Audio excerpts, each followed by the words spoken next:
Salut les papas, salut les parents. Au cours de ces 50 procédures, j'ai appris. J'ai appris deux, trois petits trucs sur la non-représentation d'enfants. Et je vais te dire dans cette vidéo, tout ce que j'ai pu apprendre.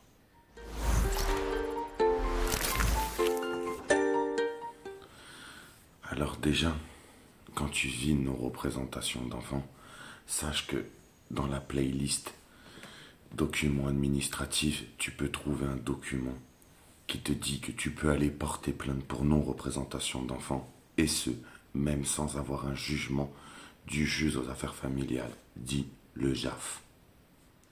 Mon premier conseil est le suivant.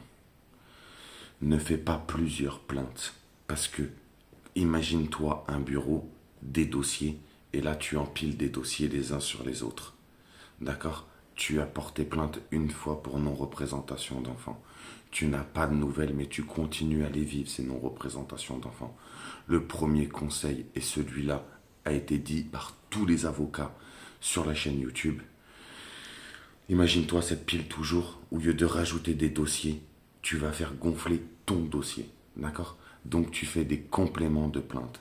À chaque fois que tu vas au commissariat, tu vas avec ta première, ta deuxième, ta troisième plainte et tu fais des compléments de plainte. Une seule plainte et des compléments. Ce qui montrera au procureur de la République le calvaire que tu es en train de vivre. Le risque à porter plein de plaintes, c'est que c'est toujours en instruction. Il y aura des classés sans suite. Tu vois un jugement, toi, est-ce que tu penses sérieusement que pour nous tous qui avons vécu 15, 20, 30 non-représentations d'enfants, on va avoir 30 jugements pour non-représentation d'enfants? Alors le conseil est le suivant, et j'insiste, des compléments de plainte. Mon deuxième conseil, tu as porté plainte et tu vois que ça traîne. Laisse 1 mois, 2 mois, 3 mois, au minimum un trimestre. Je sais que c'est dur, je l'ai vécu, mais je te donne des... J'essaye pas de compatir là, je te donne de mon vécu. Je te conseille de laisser un trimestre. Entre le moment où tu fais tes compléments de plainte et le moment où tu passes à la deuxième étape. Cette deuxième étape, elle est simple. Tu appelles le tribunal de secteur. Pour moi, j'étais dans le Val d'Oise, j'appelais Sergi. Pour le poteau qui est dans le 93, il va appeler le tribunal de Bobigny, et ainsi de suite. D'accord ?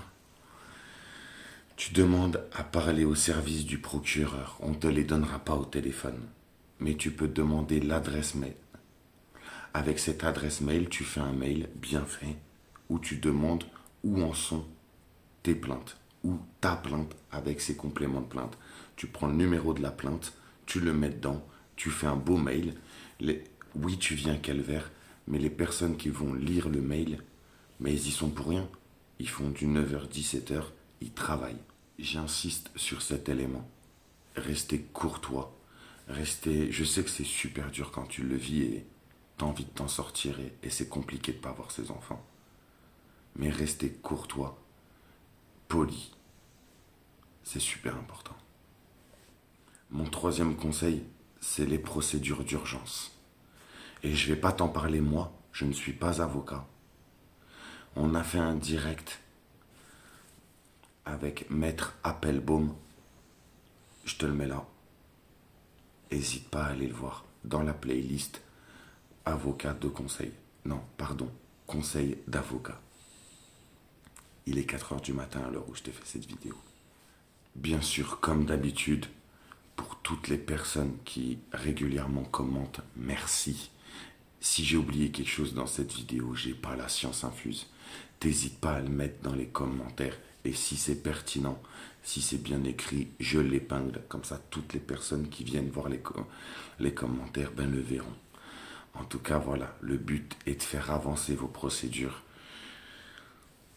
Parce qu'encore une fois, quand je suis arrivé dans le game, moi j'étais tout seul dans ma voiture. J'y dormais, c'était mon bureau. Et j'avais pas accès à toutes ces informations. Le but, il est que on ne dorme plus dans nos voitures. Le but, il est qu'on arrive à tous se séparer dignement. Et si tu crois que les lois, elles vont changer, mets-toi les deux doigts dans les yeux. On peut essayer tous ensemble de changer les mentalités, de faire évoluer la façon de penser. Et si déjà on arrive à ça, alors sincèrement on aura réussi à faire quelque chose de bien. Voilà. Je vais finir ma vidéo comme à chaque fois. Merci à tous ceux qui commentent. Merci à tous ceux qui partagent. Un grand merci à toutes les personnes qui se sont abonnées et ont activé la cloche. Et pour ma part, prochainement, je vous parlerai de mes nouveaux projets. J'ai créé ma petite entreprise et j'y travaille très très dur. Parce qu'il faut rebondir. Parce qu'il ne faut pas rester le nez dans la merde. Parce que se représenter tout seul comme j'ai pu le faire, c'est perdre du temps. C'est avoir des cheveux blancs. C'est avoir des décisions qui sont en ta faveur. Mais tu galères à les mettre en place. En tout cas, voilà, je reviendrai sur tout ça par des petites vidéos comme celle-là. Et à tous, j'espère pouvoir vous aider un petit peu plus dans vos procédures avec des petites vidéos où je vous délivre un peu plus de